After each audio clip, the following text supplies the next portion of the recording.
All India radio के विदेश प्रसारण प्रभाग की हिंदी सेवा का ये है सोशल मीडिया कार्यक्रम। स्वीकार कीजिए नीलम मलकानिया का प्यार भरा नमस्कार। स्वागत आप सभी का। हमेशा की तरह इस एपिसोड में भी हम आपके लिए लेकर आए हैं कुछ संदेश, कुछ जानकारियां। बने रहिएगा हमारे साथ। सृष्टि के उद्भव और विकास के साथ पृथ्वी पर विभिन्न प्राणियों का उदय हुआ। इनमें मनुष्य, विभिन्न प्रकार के पशु, भिन्न प्रजातियों के पक्षी और अन्य जीव जंतु, कीटाणु आदि को प्रकृति ने परस्पर संतुलन के साथ स्थापित किया, जो समय के साथ विकसित होते चले गए। धरती, जल और आकाश में विचरण करने वाले ऐसे प्राणियों की गणना अनंत है। इन्हें जलचर, थलचर और नभचर प्राणी जैसे 3 भागों में बांटा जा सकता है। जलचर यानी पानी में रहने वाले, थलचर यानी धरती पर चलने फिरने और रहने वाले मनुष्य और कई प्रकार के पशु, कीड़े मकोड़े, सांप, बिच्छू आदि, तथा नभचर यानी मुक्ताकाश में विचरण करने वाले पक्षियों की विभिन्न प्रजातियां, जो अपने पंखों की सहायता से मीलों की यात्रा करने में सक्षम हैं। आमतौर पर इन पक्षियों का निवास वृक्षों पर या उनकी शाखाओं पर ही होता है, जहां वे आवश्यकता अनुसार अपना घोंसला बना लेते हैं। कुछ पक्षी घने पेड़ों के तनों में खोल बनाकर अपना सुरक्षित घोंसला बनाते हैं। शहरों में जहां वृक्ष उपलब्ध नहीं होते, वहाँ ये पक्षी घरों के रोशनदानों, छतों या जहाँ कहीं भी थोड़ी सी सुरक्षित जगह अनुभव करते हैं, अपना घोंसला बना लेते हैं। वहीं अपेक्षाकृत भारी वजन वाले पक्षी जैसे मोर घोंसला न बनाकर पेड़ों की झाड़ियों में शरण लेते हैं। मानव जीवन में इन पक्षियों का महत्व प्रारंभ से ही रहा है। धार्मिक ग्रंथों में इनके महत्व का वर्णन मिलता है। गरुड़ को पक्षीराज कहा जाता है। रामायण काल में जब रावण राम और उनकी सेना को नागपाश में बांधकर विवश कर देता है, तो पक्षीराज गरुड़ ही राम व उनकी सारी सेना को नागपाश से मुक्त करते हैं। गरुड़ भगवान विष्णु का वाहन है और श्री राम विष्णु के अवतार थे, अतः अपने स्वामी के संकट में गरुड़ ने उनकी सहायता का सुख प्राप्त किया।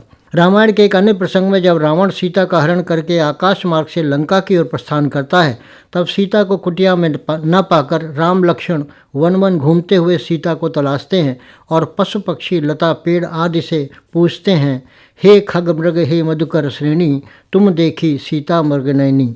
ऐसे में गिद्धराज जटायु सीता की वेदना सुनकर रावण पर प्रहार करके सीता को मुक्त कराने का प्रयास करता है और ऐसा करते हुए बुरी तरह घायल हो जाता है। सीता की खोज करते करते जब राम लक्ष्मण घायल जटायु के पास पहुंचते हैं, तो उन्हें रावण द्वारा सीता को हरण करके लंका ले जाने की बात मालूम होती है। राम जटायु के प्रति आभार व्यक्त करते हैं और उनके निधन पर शोकाकुल होकर उसका अंतिम संस्कार भी करते हैं। प्राचीन काल में जब आवागमन के तीव्र साधन नहीं थे, संचार व्यवस्था जैसी सुविधाएं भी नहीं थी, तब राजे महाराजे प्रशिक्षित किए हुए कबूतरों के माध्यम से संदेश पहुंचाते थे। इस प्रकार परस्पर स्नेह, युद्ध, संधि और शांति की स्थापना में इन संदेशवाहक कबूतरों की महत्वपूर्ण भूमिका होती थी। ऐसे अनेक पक्षी हैं जिनका कोमल और मधुर स्वर सुनकर सभी आनंदित होते हैं। घर के आसपास व आंगन में फुदकने और चहचहाने वाली चिड़िया के स्वर से भोर होने का संदेश मिलता है। मुर्गे की बांग भी एक प्रहर विशेष के होने का संदेश देती है। इसी प्रकार कोयल, पपीहा और तोती की सुमधुर ध्वनि से मन आह्लादित हो उठता है। साहित्य में स्थान स्थान पर प्रकृति वर्णन के साथ साथ इन पक्षियों के कलरव और मधुर स्वरों का उल्लेख भी किया गया है। बढ़ते शहरीकरण के कारण शहरों से ये पक्षी लुप्त प्राय होते जा रहे हैं। गौरैया को संरक्षण करने के उपाय हो रहे हैं।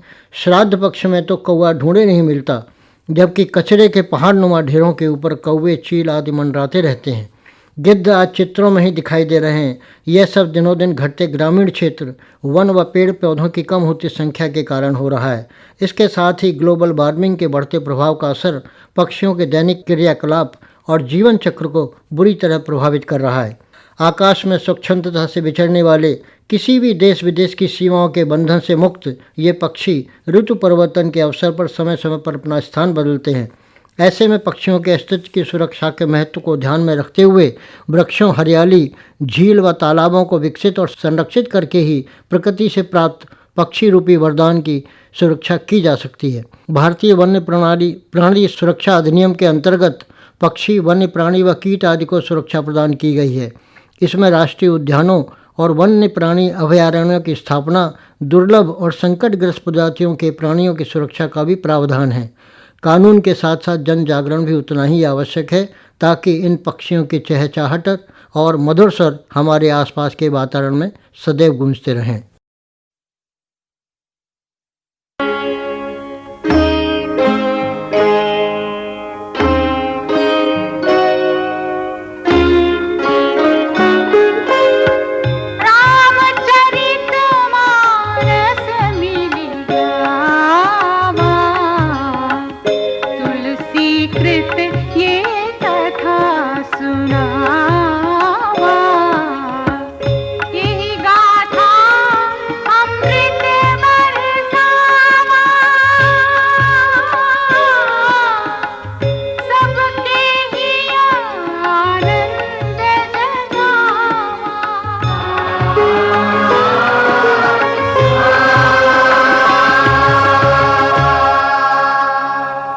शिव जी की बारात में जाने के लिए देवताओं तथा दिक्पालों के समूह एकत्रित हुए। भगवान विष्णु ने विनोद में उन्हें शिव जी की वेशभूषा के प्रतिकूल बता दिया। इस पर शिव जी ने दूत भृंगी को भेजकर अपने गण बुलवाए। फिर तो ऐसी बारात सजी जिसे हिमवान की नगरी के बालक देखते ही जैसे जान बचाकर भाग चले। कैसे थे शिव जी के गण? कोई दुबला, कोई बहुत मोटा, कुछ भयंकर गहने पहने, तो किसी के हाथ में नरमुंड और पूरा शरीर ताजे रक्त में सना हुआ। कुछ के मुख गधे, कुत्ते तथा सुअर जैसे। ये सभी अनगिनत योगिनियों, प्रेत और पिशाचों के साथ चल रहे थे। जैसा दूल्हा वैसी बारात। इधर हिमवान ने अद्भुत ढंग से अपनी नगरी को सजाया था। मंडप ऐसा सुंदर जिसका वर्णन शब्दों में नहीं हो सकता। विवाह के अवसर पर जगत के सारे छोटे बड़े पर्वतों, वन, समुद्र और नदियों को न्योता भेजा गया था। ये सब अपनी इच्छानुसार सुंदर शरीर धारण कर उपस्थित हुए। बारात नगर के निकट आई तो नगर निवासी बन संवर कर नाना प्रकार के वाहन लेकर उसकी अगवानी करने चले।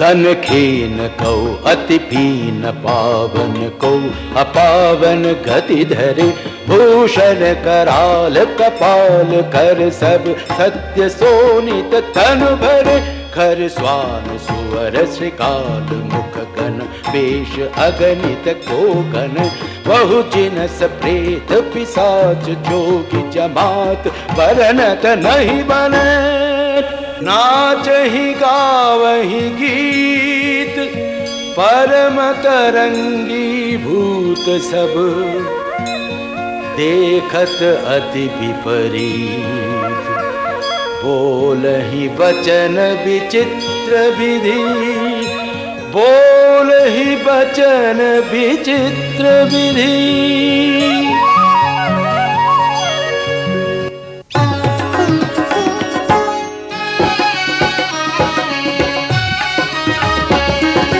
जस दूलहु तसी बनी बराता कौतुक विविध होहि मद जाता।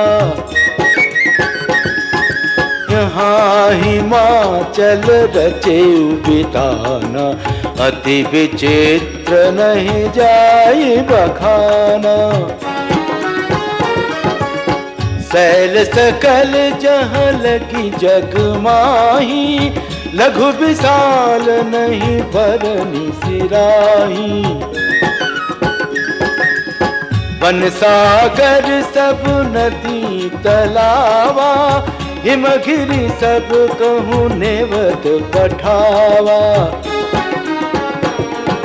काम रूप सुंदर तनधारी सहित समाज सहित बर नारी। गए सकल तुही ना जल गेहा गावहि मंगल सहित सनेहा। प्रथम ही गिरि बहु गृह संवराए, जथा जोगु तह तह सब छाए। पुर शोभा अवलोकी सुहाई, लागई लघु बिरंचिनी पुनाई।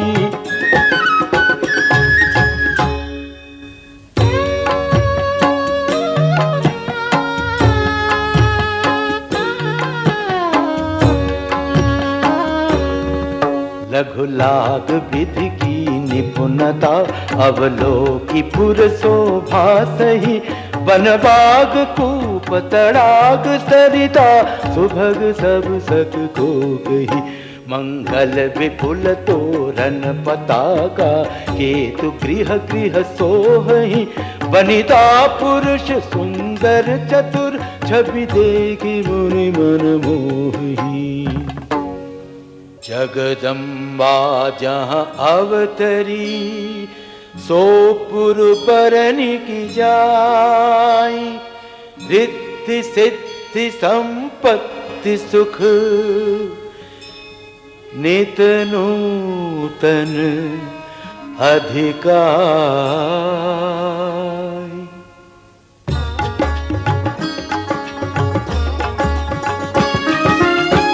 नगर निकट बारात सुनी आई, पुरखर भर शोभा अधिकाई। करि बनाव सजी वाहन नाना, चले लेन सादर अगवाना।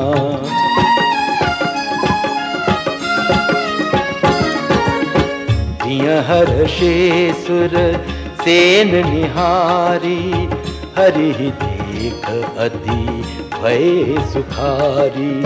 शिव समाज जब देखन लागे, बिडरि चले वाहन सब भागे।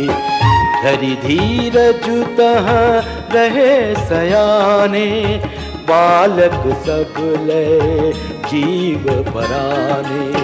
गए भवन पूछहि पितु माता, कहि वचन भय कंपित गाता।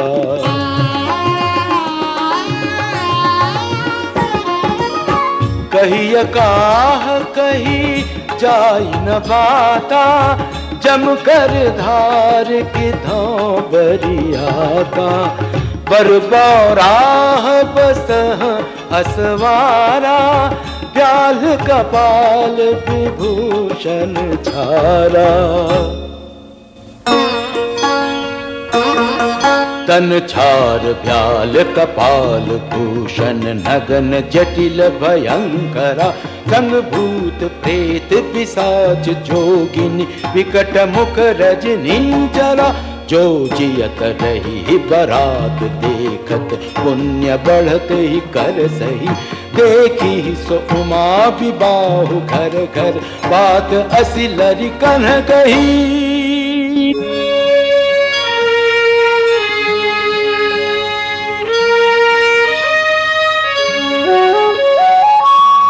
समुझी महेश समाज सब, जननी जनक मुस्काही। बाल बुझाए विविध विधि, निडर हो डरू नाही।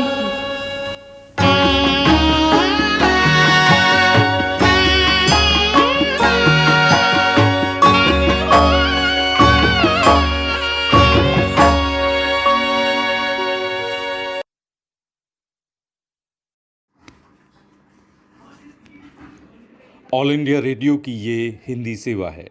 अब आप मुनीश शर्मा से समाचार सुनिए। देश में 6,35,757 लोग कोविड-19 के संक्रमण से मुक्त हो गए हैं। पिछले 24 घंटे में 22,942 लोग संक्रमण मुक्त हुए। भारत में संक्रमण मुक्ति की दर 63.5% है। पिछले 24 घंटे में 3,33,228 परीक्षण कोविड-19 की जांच के लिए किए गए। भारत और यूरोपीय संघ लोकतंत्र, कानून के शासन और मानवाधिकारों के लिए सम्मान जैसे साझा मूल्यों पर आधारित अपनी रणनीतिक साझेदारी और मजबूत करने पर राजी हो गए हैं। भारत और यूरोपीय संघ के नेता सर्वसमावेशी अर्थव्यवस्थाओं और समाजों को विकसित करने के लिए मानव केंद्रित डिजिकरण का उपयोग करने पर सहमत हुए हैं। दोनों पक्ष सतत आधुनिकीकरण के पक्ष में अपनी साझेदारी को और बढ़ाएंगे और स्वच्छ ऊर्जा स्रोतों की ओर बढ़ते हुए सहयोग पर और बल देंगे। भारत के रक्षा मंत्री राजनाथ सिंह एक दिन की लेह यात्रा पर हैं। वे इस क्षेत्र में सुरक्षा स्थिति का गहन जायजा लेंगे। उनके साथ chief of defence staff general Bipin Rawat और भारत के थल सेना अध्यक्ष MM नरवाने भी रहेंगे। भारत, अमेरिका और फ्रांस के बीच आज से उड़ानें शुरू हो गई हैं। नागरिक उड्डयन मंत्री हरदीप सिंह पुरी ने बताया कि अभी अंतर्राष्ट्रीय उड़ानें प्रतिबंधित हैं और भारत ने UK, अमेरिका, फ्रांस और जर्मनी के साथ सीमित उड़ानें ही शुरू की हैं। भारत ने इस्लामाबाद में औपचारिक तौर पर अपना विरोध दर्ज किया है, चूंकि अंतर्राष्ट्रीय न्यायालय के आदेशानुसार पाकिस्तान ने जेल में बंद भारतीय नागरिक कुलभूषण जाधव से संपर्क करने की इजाज़त भारतीय उच्चायोग को नहीं दी है। साइबर सुरक्षा के क्षेत्र में सहयोग बढ़ाने के लिए भारत और इजराइल ने एक समझौते पर हस्ताक्षर किए हैं और संयुक्त राष्ट्र ने पाकिस्तान तहरीक-ए-तालिबान PTT के नेता मुफ्ती नूर वली महसूद को अंतर्राष्ट्रीय आतंकी घोषित कर दिया है। अमेरिका के विदेश विभाग ने संयुक्त राष्ट्र के इस कदम का स्वागत किया है। और इसके साथ ही ये समाचार बुलेटिन समाप्त हुआ। ये समाचार हमें विदेश प्रसारण सेवा के वार्ता एकांश से प्राप्त हुए हैं। नमस्कार। आइए सुनते हैं सामयिक वार्ता। विषय है 15वां भारत EU शिखर सम्मेलन 2025 के लिए एक नई रणनीतिक रूपरेखा का अंगीकार किया जाना। आलेख प्रोफेसर उम्मू सलमा बावा का है। वाचक हैं मनोज कुमार चौधरी। कोविड-19 महामारी के कारण 15वां भारत EU शिखर सम्मेलन वर्चुअल फॉर्मेट में हुआ। अपने साझा मूल्यों तथा लोकतंत्र के प्रति समर्थन, स्वतंत्रता, कानून तथा मानवाधिकारों के लिए सम्मान पर बल देते हुए दोनों पक्षों ने UN तथा WTO पर केंद्रित बहुपक्षीय व्यवस्था पर आधारित प्रभावशाली बहुपक्षवाद तथा नियमों के प्रति अपनी वचनबद्धता की पुष्टि की। ये शिखर सम्मेलन संबंधों की समीक्षा करने का न केवल एक अवसर था, बल्कि इस महामारी के सम आर्थिक परिणामों की पृष्ठभूमि में इसने EU भारत रणनीतिक साझेदारी 2025 की एक रूपरेखा को अंगीकार भी किया। कथित रूपरेखा ने नए आयाम की शुरुआत की है। इस प्रकार साझा कार्यवाही की संभावना का विस्तार करते हुए भारत के प्रधानमंत्री श्री नरेंद्र मोदी तथा EU परिषद के अध्यक्ष श्री चार्ल्स माइकल और आयोग की अध्यक्ष सुश्री उर्सुला वॉन डायर लेयेन वर्तमान चुनौतियों के प्रति प्रतिक्रियात्मक रणनीतिक साझेदारी की इस नई रूपरेखा को संचालित करने के तरीकों पर सहमत हुए।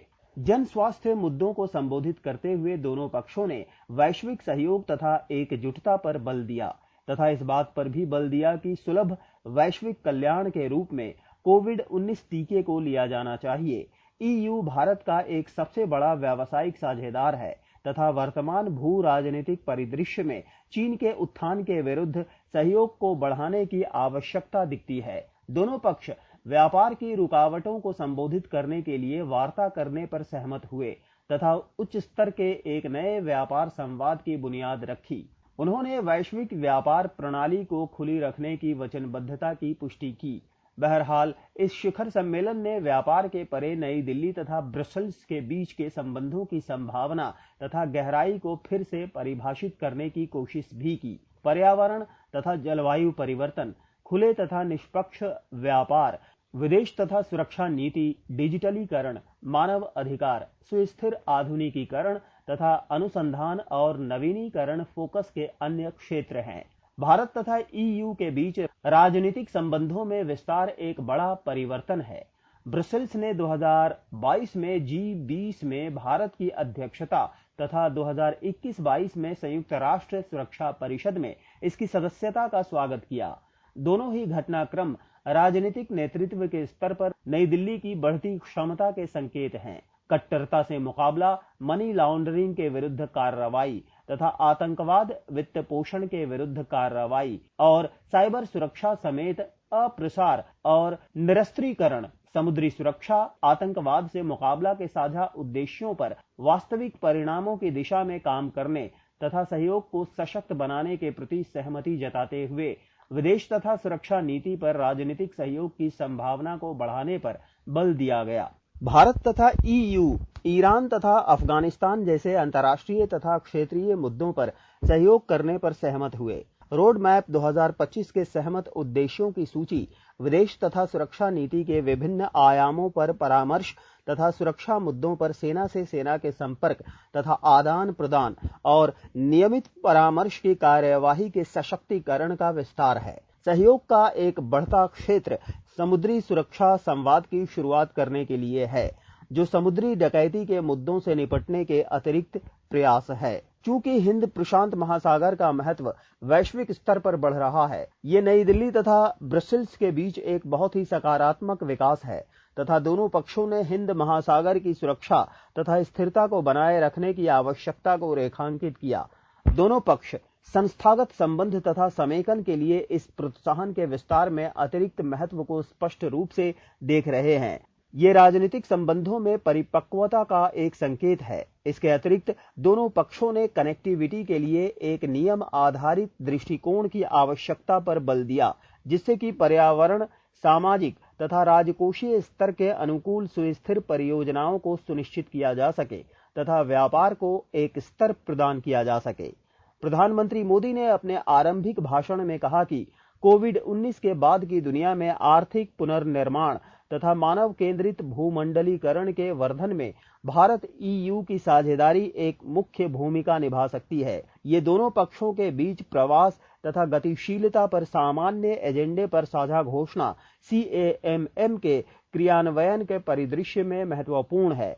मानवाधिकारों के संवाद को फिर से शुरू करने तथा नागरिक समाज के संबंधों और विचारों का आदान प्रदान करने पर भी सहमति बनी। इसके अतिरिक्त दोनों पक्षों ने संसाधन दक्षता और परिपत्र अर्थव्यवस्था पर एक साझा घोषणा को अंगीकार किया तथा एक असैन्य परमाणु सहयोग को भी तय किया। चूंकि इस वर्ष मार्च के महीने में कोविड-19 के संक्रमण ने वास्तविक बैठक को बाधित किया, इस कारण द्विपक्षीय सहयोग के अन्य बहुत से क्षेत्रों की पहचान की गई है। नई रूपरेखा 2025 भारत तथा ईयू के बीच की साझेदारी के रणनीतिक आउटपुट को बढ़ाने के लिए दोनों पक्षों की राजनीतिक वचनबद्धता का एक संकेत है।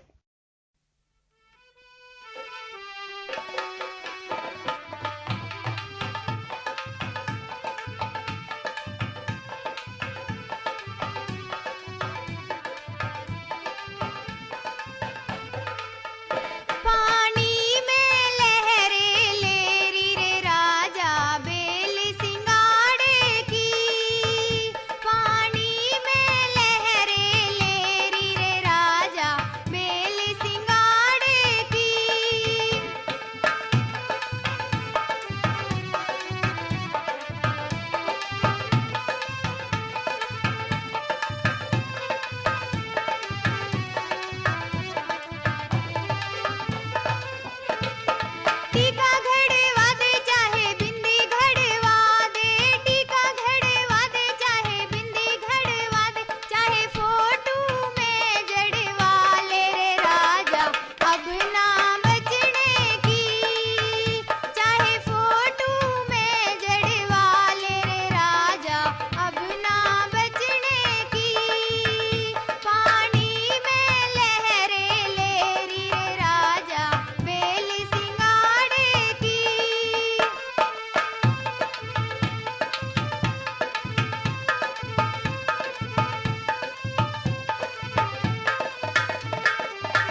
कार्यक्रम आपको कैसा लगा हमें जरूर बताइएगा esth.radiomail@gmail.com पर। अपना ध्यान रखिए, अपने परिवार का ध्यान रखिए। अगले अंक में हम फिर हाजिर होंगे। अब मुझे यानी नीलम मलकानिया को दीजिए इजाजत। नमस्कार।